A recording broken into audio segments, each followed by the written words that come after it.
I'd like to raise an emerging issue that's of interest to the lake, and that's Raleigh's proposal for a pipeline to siphon water from Kerr Lake, which is the Roanoke River reservoir.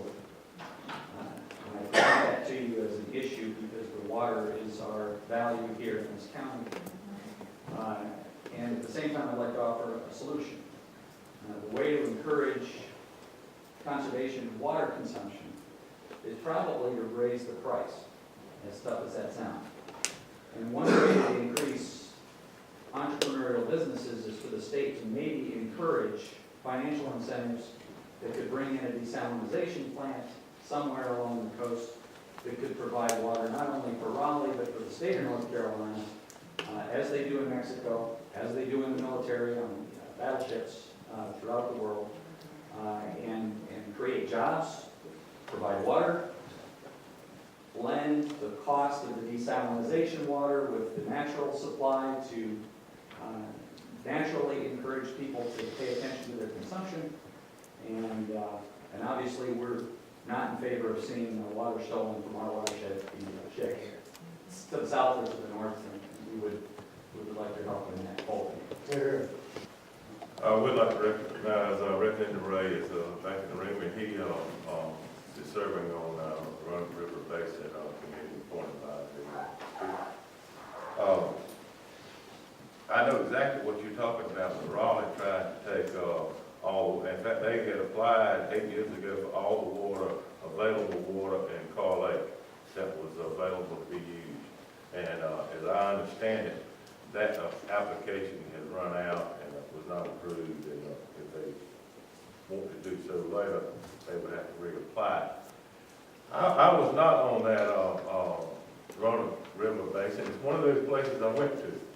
And that comes in as you know, the balance of coming and meeting folks and here talking to you or going somewhere where there's the business of here to be taken care of. I went to 2 of those Roanoke River Basin meetings.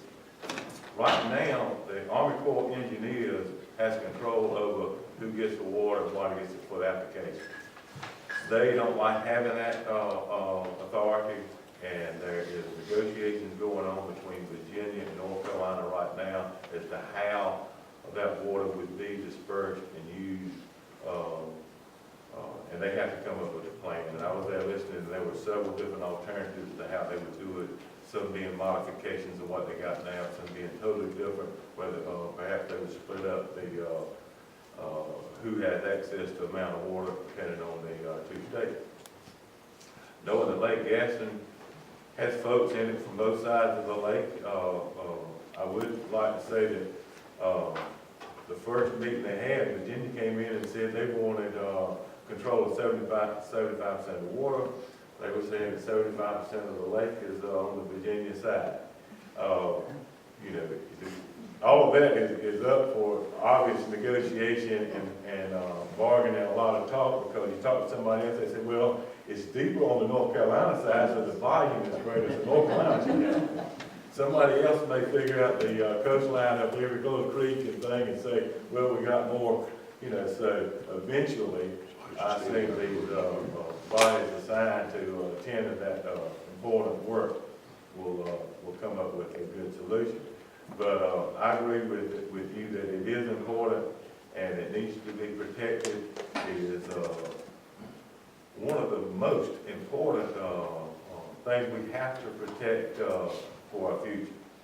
We look at America, when I look at history of the raw materials that America had when our ancestors came here, and they jumped in and they dug and they cut down and they did all kinds of things, and we grew fast and was very rich, and a lot of that stuff has become deleted to a point that we have to be very conservative, and water is one of those that requires I think a very close look at, and we have to attend to it and protect it. You asked about the cost is probably true. It's true at my house, but I don't know if that's the final answer or not, but I appreciate you offering that as a, alternative to what, needs to be done. I'm not sure that, complete deregulation, is the entire answer because, as I told you before, I was on the planning board in my county for 3 years. When you serve and have the duty, whether it's in the military, whether it's a elected position or appointed position, you know, the responsibility is broader than just what, John May thinks, is good for him. When I was on that planning board, we had some subdivisions come in and they crossed all the T's, dotted all the I's. And out in the agricultural area, we had 600 houses on 600 or less acres with 600 septic tanks. Now, I'm not a civil engineer, but it sounds like something, you know, you do that too much and you're going to be asking for problems. So yeah, I'm not sure that there isn't times when some regulation, you need it, and you need some guidance and some guidelines, because the more populated we become, the more those kinds of problems and the need for the water and all of that occur. So this is serious business when we're, as far as I'm concerned, when you're elected or appointed and you have a duty. I mean, it's serious business. And those is one of the things, you know, we could leave those kinds of situations alone. But what happens when you got, say you got 600 houses, 600 wells, and septic tanks, and all of a sudden 200 all get contaminated. These people have homes and they have children and they have, this is their life, this is what, you know, they got a mortgage that's going to go on. What's the government's job in that? Is government just say, it was your choice, you know, tough, hope the children don't get sick? Obviously not. You know, there's all kinds of regulation things we have to take care of. We don't want rotten meat. We don't want contaminated wells. We don't want bad water. We don't want bad. I mean, there's some regulations that we need. Over-regulation is terrible, and I agree with that. You have to find that balance. And so that's what, you know, for instance, in the last budget come up, we cut $800 million out of from the budget that we had the year before. One of the items that come up in the committee I had, it was just a small little item. They were cutting out 3 egg inspectors from the state. I looked at it, I talked to a fellow at the plant in my district, the egg plant. He said there's only 4 egg plant inspectors. They're cutting out 3, so that's 75%. So in the committee, I asked the bill sponsor about it. I said, you know, we don't want any problems with food contamination. You know, in the eagerness to cut, and the eagerness to slash and burn, we have to be careful. I mean, I take this job very seriously.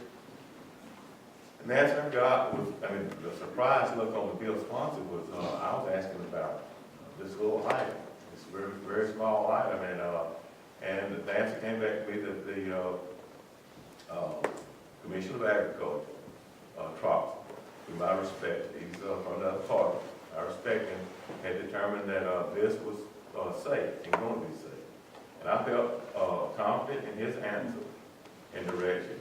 And I felt confident in what I had checked out is that most egg plants, of course, have their own inspectors. But we do need some oversight.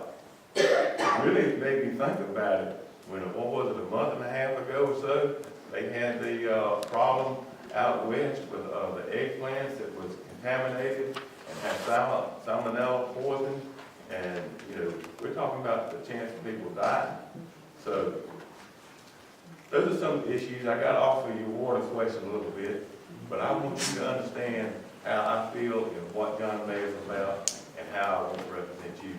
And that water question is excellent because it's a problem, and I agree with you. I recognize that I went to those meetings even though I wasn't a member.